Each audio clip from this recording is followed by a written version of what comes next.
Hello dear student, this is your biology educator Pragati Singh and I welcome you all on the online platform of Mentors EduServe। तो बेटा thumbnail देखकर आपको समझ में आ गया होगा कि आपके लिए एक बहुत ही अच्छी गुड न्यूज़ है और वो ये है कि अभी तक आप लोग कंफ्यूज थे कि क्वेश्चन न्यू एनसीईआरटी से आएंगे कि पुराने एनसीईआरटी से आएंगे। तो एनएमसी ने बेटा आपकी ये डाउट को बिल्कुल ही क्लियर कर दिया है और एनएमसी ने अपना जो सिलेबस है वो अपडेट कर दिया है अपनी साइट पर कि कौन कौन से चैप्टर्स मतलब जो सिलेबस है नीट में क्या क्या पूछा जाएगा वो आपको अपडेट कर दिया एनएमसी ने।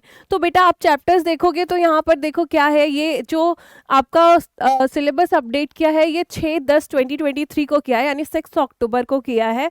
और यहाँ पर आप चैप्टर्स के नाम देखोगे तो मैं बायोलॉजी की बात करूँ अगर, तो जो फर्स्ट चैप्टर है आपका डाइवर्सिटी इन लिविंग वर्ल्ड, उसमें से देखो टेक्सोनोमिक एड्स हटा दिए। ठीक है, टेक्सोनोमिक एड्स हटा दिए और हमने मेंटर्स ने आपको हमेशा से हमने अपने सिलेबस जो हमारा कोर्स है, देखो बेटा मेंटर्स ने स्टार्टिंग से डे फर्स्ट से ही जब से वरदान लॉन्च किया आपको यही बताया है कि जो हम न्यू एनसीईआरटी ही फॉलो कर रहे हैं स्टार्टिंग से ही, और आपको यही बताया गया है कि क्वेश्चन न्यू एनसीईआरटी से ही पूछे जाएंगे और हमने न्यू एनसीईआरटी के ही सारे चैप्टर्स और पॉइंट्स कवर किए हैं। ठीक है, तो देखो फर्स्ट चैप्टर जो है डाइवर्सिटी इन लिविंग वर्ल्ड, उसमें से टेक्सोनोमिक एड्स हटा दिया है। उसके बाद जो आपका टिश्यू चैप्टर था उसको हटा दिया है, अर्थवॉर्म और कॉकरोच हटा दिया है, सिर्फ फ्रॉग को रखा है उसके अंदर। और ह्यूमन फिजियोलॉजी में बेटा जो आपका डाइजेशन चैप्टर था उसको हटा दिया है, जो कि बहुत ही वास्ट और बल्कि चैप्टर माना जाता है।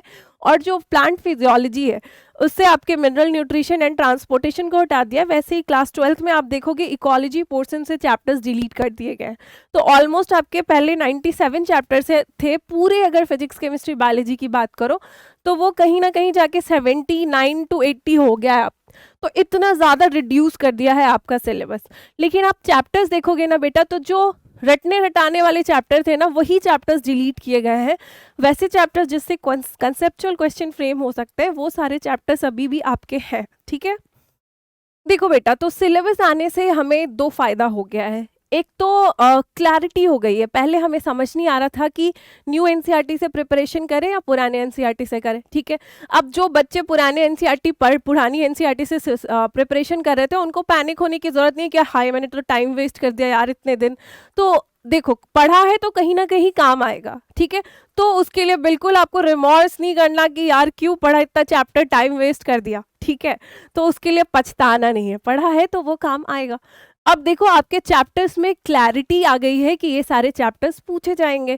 तो जब आपके थॉट्स में क्लैरिटी आ गई ना कि आपको ये सारे चैप्टर्स करने हैं, तो आपके एक्शन में क्लैरिटी दिखेगा। क्लैरिटी बहुत ज़रूरी है अगर आपको अच्छे से एक्शन करना है तो। ठीक है, तो अब आपको क्लियर हो गए हैं चैप्टर्स, तो ये तो पहला फ़ायदा हो गया है।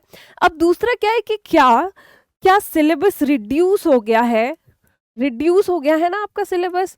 तो रिड्यूस सिलेबस खुशी की बात तो है, बट अब क्या है कि कंपटीशन आपका इंक्रीज हो सकता है बच्चों। कंपटीशन क्या हो सकता है, इंक्रीज हो सकता है, क्योंकि चैप्टर्स जो है कम हो गए हैं। तो अब आपके पास ज़्यादा टाइम मिल गया है PYQs करने के लिए एंड रिवीजन करने के लिए। ठीक है, PYQs करने के लिए एंड रिवीजन करने के लिए हर बच्चे के पास अब ज़्यादा समय है, तो हर बच्चा उसको एफिशिएंटली यूज़ करेगा। तो आप भी करें। ठीक है, अगर आप ये सोचोगे कि सिलेबस तो रिड्यूस हो गया, थोड़ा सा चिल मार लेता हूँ यार कुछ दिन के लिए, 10 दिन बाद स्टार्ट करूँगा, तो इतने में बहुत पीछे हो जाओगे। वैसे भी अभी देखो फेस्टिव सीजन चल रहा है, अगर आप अभी थोड़ा सा पीछे हो गए ना तो फिर आप ऐसा फील करोगे 1 महीने बाद, दिवाली के बाद, कि बहुत पीछे हो गए हो। तो अभी इस टाइम में आपको खुद को बांध के रखना है। सिलेबस कम हो गया, ये बहुत अच्छी चीज़ है, एकदम लगा दो खुद को। रिवीजन करने के लिए आपको ज़्यादा टाइम मिल गया है, PYQs करने के लिए ज़्यादा टाइम मिल गया, तो इसको यूज़ करो क्योंकि कंपटीशन बढ़ेगा थोड़ा। ठीक है, क्योंकि बच्चों को टाइम मिल गया है चैप्टर्स पे ज़्यादा समय देने का। ठीक है, तो इस तरह से कंपटीशन आपका बढ़ जाएगा। अब reduce syllabus does not means reduce effort. ऐसा नहीं है कि सिलेबस कम कर दिया है तो अब आप अपना एफर्ट ही कम कर दो, ये बिल्कुल नहीं करना है। आपको एफर्ट उतना ही लगाना है जितना आप आज के पहले लगा रहे थे।